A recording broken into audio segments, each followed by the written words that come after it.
तो स्वागत है आपका हमारे इस नए वीडियो पर। जैसा कि आप लोग देख सकते हैं, हमारे सामने एक ऑटोमेटिक वोल्टेज स्टेबलाइजर रखा हुआ है जो कि फ्रिज पर इस्तेमाल होने वाला ऑटोमेटिक वोल्टेज स्टेबलाइजर है। इसकी रेंज 90 वोल्ट से लेकर 290 वोल्ट तक है। यानी अगर इसके अंदर इनपुट वोल्टेज 90 वोल्ट आए कम से कम, तो बढ़ाकर इसे 200 वोल्ट करेगा और ऊपर 290 वोल्ट इनपुट आने तक आउटपुट वोल्टेज ये हमें 200-250 वोल्ट के बीच में मेंटेन करके देता रहेगा।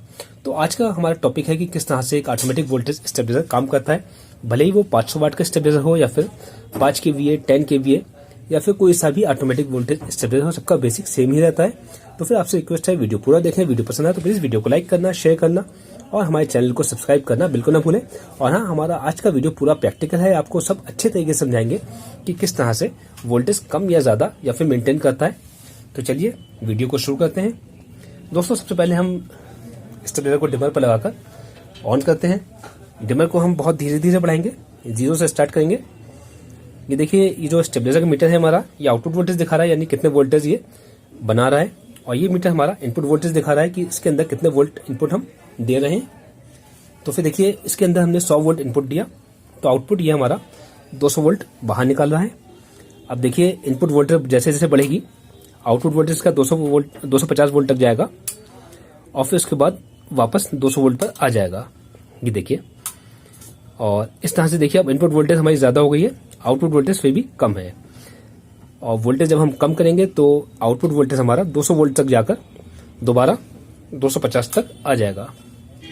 तो ये एक स्टेबलाइजर का वर्क होता है। ये स्टेबलाइजर अपना काम सही कर रहा है। अब आपको बताते हैं कि ऐसा क्यों होता है। तो चलिए इसे हम थोड़ा सा घुमा लेते हैं, आपको प्रैक्टिकल करके बताएंगे कि क्या रीजन है इसका, क्या लॉजिक है। ये देखिए, इसमें जो 3 रिले यूज की गई हैं, तीनों ऑपरेटिंग रिले हैं। इसमें हाई कट और टाइमर यूज नहीं किया गया है। तो अलग अलग वोल्टेज के हिसाब से रिले अलग अलग स्टेप्स लेती हैं। इससे हमारे आउटपुट वोल्टेज कम या ज्यादा होते हैं। ट्रांसफार्मर की देखिए अलग अलग इसमें टिपिंग्स रहती हैं, तो टिपिंग सेलेक्ट होती रहती हैं, इसके हिसाब से वोल्टेज कम या ज्यादा होते हैं। अब आपको बताते हैं कि किस तरीके से ऐसा होता है। पहले आपको इसका एक डायग्राम दिखा देते हैं, जिससे आपको कनेक्शन समझने में आसानी रहेगी। तो चलिए आपको पहले डायग्राम दिखाते हैं। देखिए दोस्तों, ये हमारा मेन ट्रांसफार्मर है। इसमें एक न्यूट्रल वायर रहता है, जो कि सब ट्रांसफार्मर का सबसे अंदर वाला वायर होता है, ये न्यूट्रल वायर कहलाता है। ये हमारा मेन लाइन की जो इनपुट आती है उसके न्यूट्रल पर कनेक्ट हो जाता है। और बाकी देखिए, इसमें 4 लूप्स निकली रहती हैं। 90 वोल्ट के स्टेबलाइजर में 90 वोल्ट या फिर 110 वोल्ट का जो भी स्टेबलाइजर होता है, 90 वोल्ट या 110 वोल्ट का स्टेबलाइजर जो रहता है, उसमें 4 लूप्स रहती है आमतौर पर, 1 2 3 4। जो इसकी पहली लूप आती है, हमारी जो इनपुट रिले है, इसके एनसी पर कनेक्ट हो जाती है। दूसरी लूप इनपुट टू रिले के एनओ पर कनेक्ट हो एनसी पर कनेक्ट हो जाती है। तीसरी लूप जो है वो ये हमारी आउटपुट रिले के एनओ पर कनेक्ट हो जाती है। और जो चौथी लूप आती है वो हमारी आउटपुट रिले के एनसी और इनपुट टू रिले के एनओ पर कॉमन हो जाती है। और इस तरह से एक वायर हमारा इनपुट 1 रिले के एनओ से लेकर इनपुट 2 रिले के पोल पर कनेक्ट हो जाता है। और इनपुट रिले के पोल पर एक मेन लाइन का फेस आता है और आउटपुट रिले के पोल पर से आउटपुट फेस निकल जाता है। इस दौरान ये जो वर्क रहता है, ये सारा काम इसी में रहता है। रिले अलग अलग वोल्टेज के हिसाब से अप एंड डाउन करती रहती है। और जो फेस हमारा यहाँ पर आता है इनपुट रिले के पोल पर, वो ट्रांसफार्मर के थ्रू कनेक्ट होकर अलग अलग वोल्टेज के हिसाब से वोल्टेज मेंटेन करके आउटपुट यहाँ पर 200-250 वोल्ट के बीच में निकालता रहता है। अब आपको एक बार ये भी बता दें कि रिले का एनसी और एनओ क्या होता है। ये देखिए, जैसे कि एक रिले हमारे सामने है, इसमें 5 पॉइंट रहते हैं, 2 तो इसकी कॉइल के कनेक्शन रहते हैं। ये देखिए, इसके अंदर एक कॉइल है, इसके अंदर कॉपर वायर रहता है, इसके अंदर डीसी करंट जाता है सर्किट के थ्रू। तो ये रिले हमारी ऑन होती है। जब रिले ऑन होती है, इसके अंदर मैग्नेट बनता है। रिले ऑन होती है तो ये एक पॉइंट से दूसरे पॉइंट को चेंज कर देती है, यानी करंट जो हमारे रिले के पोल पर आता है, तो पोल से हमारा जो सीधे एक ये वायर आपने देखा होगा, ये वायर कनेक्ट रहता है और ये हमारा एनसी वाले पॉइंट पर कनेक्ट रहता है। और जैसे ही रिले ऑन होती है, यानी रिले के अंदर करंट आता है, तो ये मैग्नेट बनती है, इसका पॉइंट चेंज हो जाता है। यानी जो करंट पोल पर हमने दिया है वो यहाँ से यहाँ जा रहा है, अब फिर रिले ऑन होने पर वो इस पॉइंट पर न जाकर दूसरे वाले पॉइंट पर चला जाता है। तो सब कुछ इसी के ऊपर डिपेंड करता है। और रिले कोई सी भी हो, भले छोटी रिले हो या फिर बड़ी रिले हो, सबका सिस्टम यही रहता है। ठीक है, अब आपने ये समझ लिया। अब आपको वोल्टेज बढ़ाकर और घटाकर दिखाते हैं स्टेबलाइजर में। दोस्तों, हम जल्दी ही वोल्टेज स्टेबलाइजर की रिपेयरिंग के लिए ऑनलाइन कोर्स स्टार्ट करने वाले हैं। अगर आप लोग इंटरेस्टेड हैं तो हमारे व्हाट्सएप नंबर पर आप कांटेक्ट कर सकते हैं। ऑनलाइन कोर्स हम जल्दी ही स्टार्ट करेंगे और उसमें आपको वोल्टेज स्टेबलाइजर की रिपेयरिंग से रिलेटेड पूरी जानकारी देंगे, अच्छे तरीके से समझाएंगे। Auto cut, automatic stabiliser, repair, double phase, single phase, सबके बारे में हम आपको पूरी जानकारी देंगे। तो अगर आप लोग इंटरेस्टेड हैं तो हमारे व्हाट्सएप नंबर पर कॉन्टेक्ट कीजिए। चलिए दोस्तों, अब इसे हम चलाकर देखते हैं। देखिए, हम स्टेबलाइजर को ऑन करते हैं, वोल्टेज बढ़ाते हैं। ये देखिए 200 आउटपुट 200 वोल्ट निकाल रहा है। इनपुट इसमें 110 वोल्ट आ रही है। उसका रीज़न क्या है आपको बता देते हैं। हमारी जो इनपुट वोल्टेज आ रही है, ये इनपुट रिले के पोल पर हमारे 110 वोल्ट पहुंचे और 110 वोल्ट यहाँ पर हमारे सीधे, क्योंकि ये पोल और एनसी पॉइंट हमारा कनेक्ट है, तो ट्रांसफार्मर की पहले नंबर की लूप यहाँ पर आई है। तो पहले नंबर की लूप पर हमारा 110 वोल्ट पहुंचा। तो अभी हमारी सारी रिले ऑफ कंडीशन में है, रिले कोई भी ऑन नहीं है। तो चौथे नंबर की लूप हमारी जो है ये आउटपुट रिले के एनसी पर कनेक्ट है और ये दोनों एनसी और आउटपुट रिले का पोल कनेक्ट है आपस में। तो आउटपुट यहाँ से 200 वोल्ट निकल आएगी। ये समय हाईएस्ट वोल्टेज है इसकी, यानी जो मिनिमम वोल्टेज आ रहा है उसे बढ़ाकर ये 200 वोल्ट दे रहा है। अब हम वोल्टेज बढ़ाएंगे। ये देखिए, हमने वोल्टेज बढ़ाया 250 वोल्ट पर आकर रिले ने वर्क किया। ये आउटपुट रिले ऑन हो गई। अभी तक जो करंट इसमें चौथे नंबर की लूप से निकल रहा था, अब वो चौथे नंबर की लूप से न निकलकर तीसरे नंबर की लूप से आउटपुट निकल रही है, इसलिए वोल्टेज कम होकर निकला। अभी हमारा ट्रांसफार्मर स्टेप अप के तौर पर काम कर रहा है।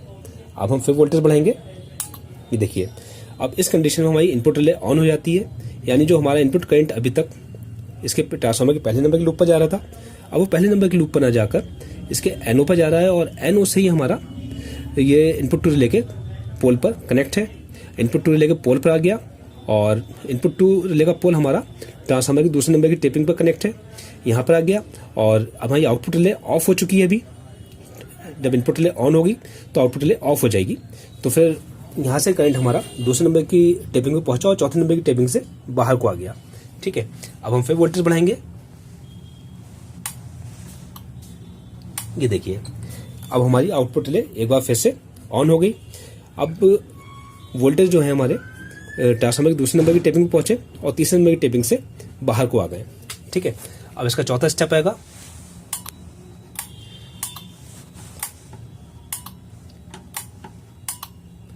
देखिए, चौथे नंबर के स्टेप पर हमारी ये इनपुट टू रिले ऑन हो गई और हमारी आउटपुट रिले ऑफ हो गई। तो जितने वोल्टेज अब ये हमारा जो फेस आ रहा है वो सीधे इसके पोल के थ्रू इनपुट टू रिले के एनओ पर आया। एनओ से हमारा सीधा ट्रांसफार्मर के चौथे नंबर की लूप पर कनेक्ट है और ये लूप हमारी, ये जो एनसी पॉइंट है ये हमारा सीधे आउटपुट रिले के पोल पर कनेक्ट है। तो इस तरह हमारा फेस जो आ रहा है सीधा यहाँ से जितना वोल्टेज आ रहा है उतना ही वोल्टेज आउटपुट हो जा रहा है।